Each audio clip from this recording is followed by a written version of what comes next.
Every human being alive today descends from a population small enough to fit inside a single sports stadium. Around 74,000 years ago, our species came within a few thousand individuals of extinction. The cause is still visible from orbit. 3,500 years ago, a Greek island detonated with such force that the civilization closest to it never recovered. Plato may have remembered the story as Atlantis. On the floor of the Norwegian Sea, a scar 300 kilometers long marks where a slab of seabed the size of Scotland slid into the deep. The wave it made traveled across the North Sea and erased a civilization on the other side of it. Today we will look at 7 catastrophes that erased civilizations, species, and in one case nearly erased us. Each one is documented in ice cores, in DNA, in the geology beneath cities that don't know they were built on the bones of older worlds. The question is not whether disasters of this scale can happen. They have, repeatedly. The question is what they took with them, and whether anything we have built today is more resistant than what was lost.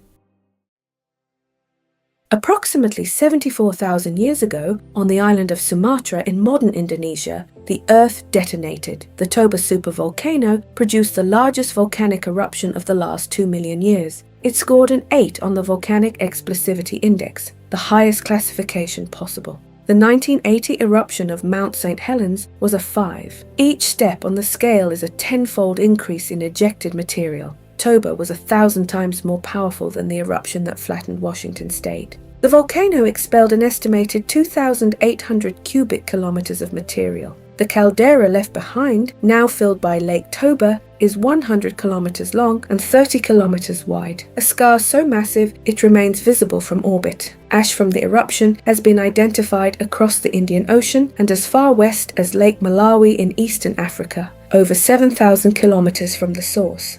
Layers of Toba ash up to 15 centimeters thick blanketed the entire Indian subcontinent. Then the sky went dark. In 1998, the anthropologist Stanley Ambrose at the University of Illinois published a paper connecting Toba to a problem geneticists had been working on for years. Human genetic diversity is unusually low. Chimpanzees living in a single forest in Central Africa carry more genetic variation than the entire human population of 8 billion. Something had reduced our species to an extraordinarily small breeding population in our deep past. Ambrose proposed Toba was the cause. The eruption injected billions of tons of sulfur dioxide into the stratosphere. Global temperatures dropped by 3 to 5 degrees Celsius. Some models suggest a volcanic winter lasting a decade, with regional cooling of up to 15 degrees in higher latitudes. Vegetation died across enormous areas. Food chains collapsed.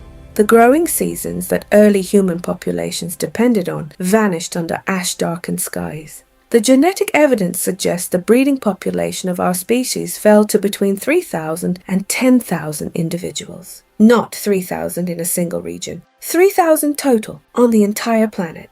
Every culture, every language, every empire that has ever existed descends from a group small enough to fit inside a single sports stadium. Some researchers dispute the severity of the bottleneck.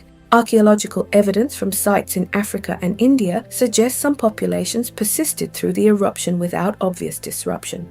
The debate continues, but what no one disputes is the eruption itself, and the fact that something reduced human genetic diversity to levels that suggest a catastrophic crash within the time frame Toba occupies.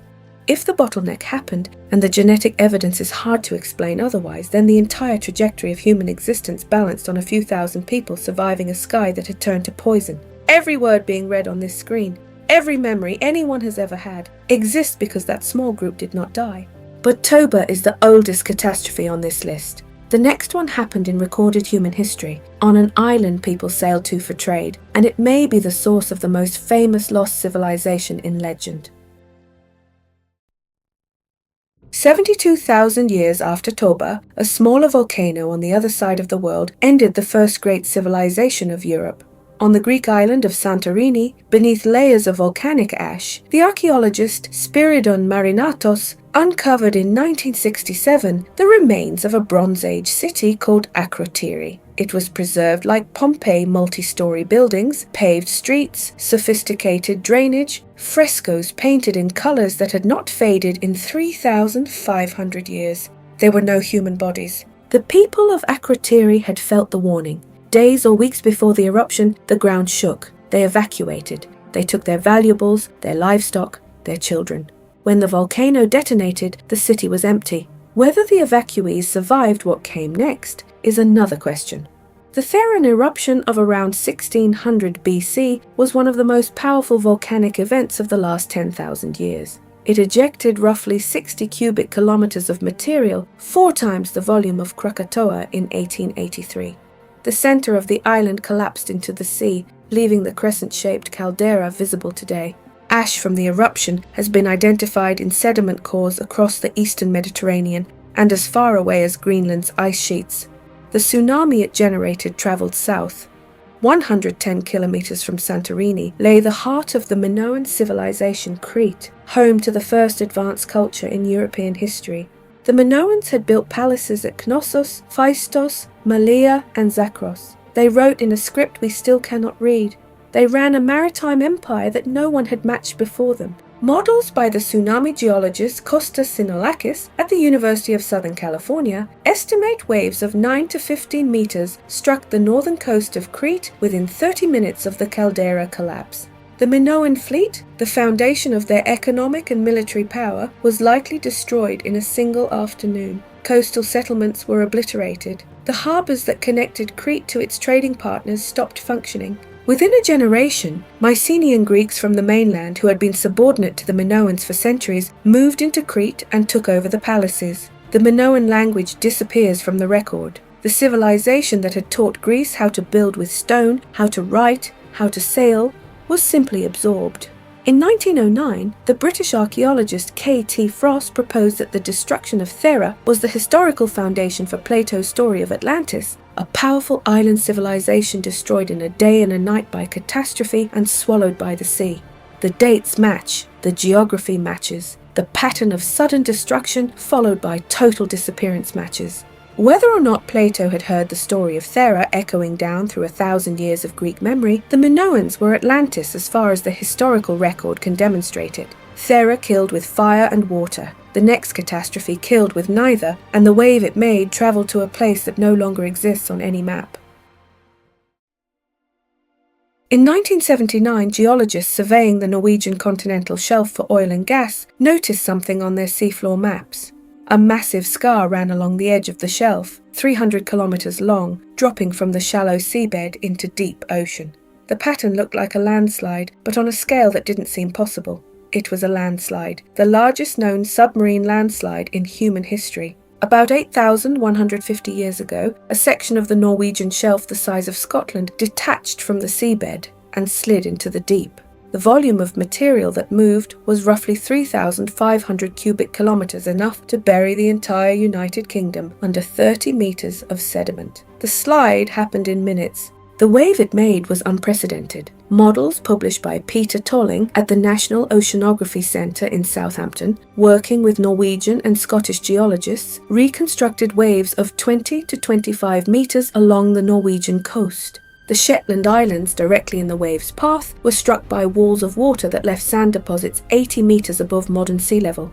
Eastern Scotland received waves of 15 to 20 metres that pushed marine sand 80 kilometres inland, carried there by water that should not have existed that far from the sea. But the worst impact landed somewhere that no longer exists on any map. Doggerland, the lost landmass that once connected Britain to continental Europe, had already been shrinking for 2,000 years as the ice sheets melted. By 6,150 BC, it was a low-lying archipelago of islands, marshes and mudflats, home to Mesolithic communities that had been retreating for generations as the sea ate their world. When the Storegga wave reached them, there was no high ground. The archaeological record from Doggerland's final centuries simply ends. Whatever remained of human habitation on the islands disappears from the seabed evidence after the Storegga event. The wave didn't just flood a coastline, it delivered the final blow to a dying world that had no name in any language we still speak. Their tools wash up in fishing nets in the North Sea today. We know almost nothing else. If you think we are safe from this, we are not. Subscribe to Sapiens Occulta. We read the chapters that didn't make it into the textbook. Which of these catastrophes did you grow up never hearing about? Leave your answer below. 2,000 years after the Storegga wave erased Doggerland, an entire city in central Turkey emptied without a fight, without an enemy, without anyone leaving a record of why. On a low mound in central Turkey, archaeologists have spent 6 decades excavating one of the largest Neolithic cities ever found. At its peak, around 7000 BC, 8,000 people lived in densely packed mud brick houses, entered through ladders in the roof. They were among the first human beings on Earth to live as urban citizens, not in a village, not in a camp, but in a city that lasted for 2,000 years. Then, around 6200 BC, everyone left. There is no evidence of war, no siege walls, no weapons clusters, no burned districts. The bodies recovered from the latest layers do not show signs of starvation or epidemic. The houses were not destroyed. They were simply abandoned, generation after generation, until the city was empty. In 1997, a climate scientist named Richard Alley at Pennsylvania State University was analyzing ice cores from Greenland when he identified an abrupt cooling event around this same period. The signal was sharp global temperatures dropped within decades. The cold snap lasted around 160 years. Then conditions slowly recovered. He called it the 8.2 kilo-year event, dated by the ice itself. The trigger was a continent away. In what is now central Canada, a glacial lake called Lake Agassiz had been growing for thousands of years behind a wall of ice. Lake Agassiz alone covered an area larger than all the modern Great Lakes combined. When the ice dam finally failed, an estimated 100,000 cubic kilometers of cold fresh water drained into the North Atlantic in a geological instant. Some estimates suggest the drainage occurred within a single year. The freshwater pulse disrupted the ocean currents that carry warm water northward. Europe and the Near East cooled. Rainfall patterns shifted. Growing seasons shortened by weeks. For Catalhoyuk, the consequences were silent but final. The agricultural patterns the city depended on no longer worked. Rain came at the wrong times. Crops that had supported 8,000 people for centuries failed in succession. People left in small groups year after year, scattering across Anatolia and the Levant. The city did not collapse in a single moment. It simply emptied. The same climate signal appears in records across Europe and the Near East. Settlements abandoned in the Levant, farming communities reverting to herding in the Balkans. The first true cities of the Mediterranean world ended not in fire, but in a temperature drop most of their inhabitants probably never understood was happening. 4 catastrophes down, the next 3 worse. Every catastrophe on this list so far arrived from the sky or the earth. The next one was different. The next one travelled on ships. In 541 AD, a ship arrived at the Egyptian port of Pelusium carrying grain and something else. Within weeks, the dockworkers began dying. The disease moved north along trade routes, reached Constantinople in the spring of 542, and within 4 months had killed an estimated 40% of the city's population. The Byzantine historian Procopius, who survived the outbreak in Constantinople, wrote what he saw. People collapsed in the streets with black swellings the size of lentils on their necks and groins. The dead piled up faster than the living could bury them. Emperor Justinian himself contracted the disease and barely survived.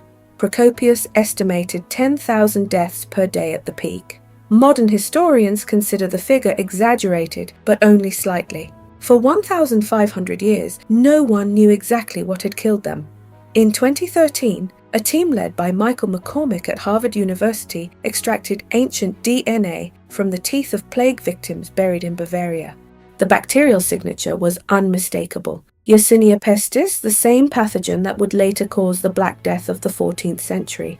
The plague of Justinian was the first recorded pandemic of bubonic plague. Over the next 2 centuries, the plague returned in waves.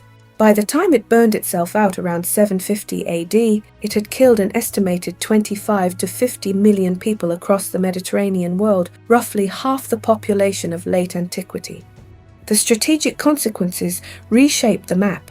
Justinian had been on the verge of restoring the Roman Empire. His armies had reconquered Italy, North Africa, and parts of Spain. The treasury was full, the infrastructure was intact. Then the plague gutted his tax base, his army, and his cities. The reconquest failed. The recovered provinces fell within a generation. A century later, when Arab armies emerged from the deserts of Arabia in the 630s, they found a Mediterranean world hollowed out, its population reduced, its cities depopulated, its armies a shadow of what Rome had once fielded.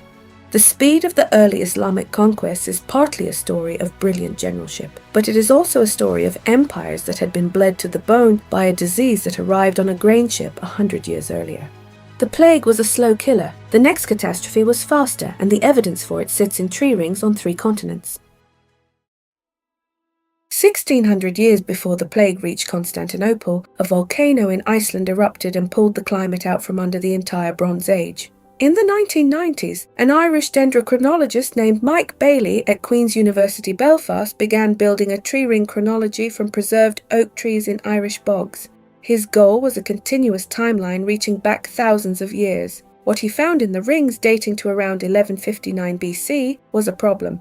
For roughly 18 years, the oaks of Ireland had stopped growing. Tree rings are climate diaries. A wide ring is a good year. A narrow ring is a bad year. A flat ring, year after year, is something else, a sustained event that suppressed growth across an entire region. Bailey cross-referenced his Irish oaks with bristlecone pines from California and subfossil trees from Anatolia. The same anomaly appeared in all 3. Something had cooled the climate of the entire northern hemisphere starting around 1159 BC. The source was a volcano in Iceland called Hekla. Its third major eruption, known to geologists as Hekla 3, ejected an estimated 7 cubic kilometers of tephra into the atmosphere. Sulfur aerosols spread across the upper atmosphere, dimming sunlight and cooling temperatures for years. The timing matters. The 1159 BC date sits inside the late Bronze Age collapse, the period between 1200 and 1150 BC, when nearly every major civilization in the eastern Mediterranean fell within decades of each other. The Hittite Empire vanished. Mycenaean Greece collapsed. The Egyptian New Kingdom lost half its territory. Cities from Ugarit to Hattusa burned and were never rebuilt. For decades, historians blamed invasions by mysterious sea peoples, but the tree rings tell a different story. The invasions came after years of failed harvests, after grain stores ran empty, after kingdoms were already starving. Hekla didn't destroy the Bronze Age alone, it pulled the climate out from under it. The eruption itself lasted weeks, the damage lasted centuries. By the time the climate stabilized, an entire literate, interconnected civilization had been replaced by smaller, poorer, illiterate successor states. Greece would not write again for 400 years. Every catastrophe so far had a cause we can name. The last one on this list, scientists still argue about where it came from. In 2007, a nuclear physicist named Richard Firestone at Lawrence Berkeley National Laboratory and a team of 25 colleagues published a paper in the Proceedings of the National Academy of Sciences proposing something heretical. Approximately 12,800 years ago, just as the Earth was emerging from the last ice age, a comet or asteroid, possibly fragmenting in the upper atmosphere, detonated over the North American ice sheet. The evidence sits in a thin black layer found at over 50 archaeological and geological sites across 4 continents. This Younger Dryas boundary layer contains nanodiamonds particles that form only under extreme temperatures and pressures consistent with cosmic impact. It contains microspherules, glass beads created when rock melts and resolidifies in midair. It contains elevated platinum and iridium elements rare on Earth's surface, but common in extraterrestrial bodies. At many North American sites, the layer is carbon-rich black matte sediment consistent with continent-scale wildfires. The climate response was almost instant. Greenland ice cores show temperatures in the North Atlantic dropped by approximately 7 degrees Celsius within decades. The warm interglacial period that should have continued for thousands of years simply reversed. Ice sheets stabilized or began advancing again. The Younger Dryas, a 1,200-year cold snap, had begun. 2 things disappeared simultaneously. The Clovis culture, one of the earliest well-documented human populations in North America, vanished from the archaeological record exactly at the boundary. Their distinctive fluted spear points, found across the continent in earlier sediment layers, simply stop appearing. At the same moment, North America experienced a megafauna extinction of staggering proportions. Mammoths, mastodons, saber-toothed cats, giant ground sloths, American camels, American horses, dire wolves, short-faced bears. Roughly 35 genera of large mammals went extinct in a narrow window of time. They had survived multiple ice ages. They did not survive whatever happened at 12,800 years ago. The impact hypothesis remains contested. Some researchers argue the nanodiamonds have alternative origins, that the extinctions were caused by human overhunting, that the climate reversal was triggered by meltwater rather than a cosmic event. The debate continues in the journals. But the coincidence demands an explanation. Within a window of decades, temperatures collapsed, continent-wide fires erupted, an entire human culture disappeared, and dozens of large mammal species went extinct on the same continent. Whatever happened at the Younger Dryas boundary, the world that existed before it did not exist after it. We have crossed 7 thresholds, a volcano in Sumatra that nearly took our species with it, a Greek island that may have been remembered as Atlantis, a Norwegian seabed that fell into the deep and erased a civilization on the other side of an ocean, a Turkish city that emptied because the rain stopped coming, a plague that finished what the fall of Rome had started, a volcano in Iceland that pulled the Bronze Age out of the ground, and a comet that took a continent of animals with it. Every one of these events left physical evidence behind: tree rings, ice cores, genetic signatures, ash layers, submarine scars, the dead, when we can find them. What none of these cases requires is a leap of imagination. They are documented, they are dated, they are sitting in the geology beneath our feet. What they ask of us is harder. They ask us to admit that civilization is not the natural state of things. It is a temporary condition that depends on the climate behaving the way it has behaved for the last few thousand years, and the climate has not always behaved this way. It has changed before, sometimes within a single generation, and when it has changed, the cities and the empires and the people who built them did not survive it. The hand that built Catalhoyuk belonged to someone who believed their city would last forever. The Minoans believed it. The Romans believed it. We believe it. Modern civilization is not the moment we became safe from history. It is the moment we forgot how often history has erased everything that came before. Which of these 7 catastrophes did you find most disturbing? Tell us in the comments. We do not know what knowledge our descendants will think we lost, but we know now that something will erase us, the same way something has erased every civilization before us, and the same way our absence will leave a layer in the geology for whoever comes next.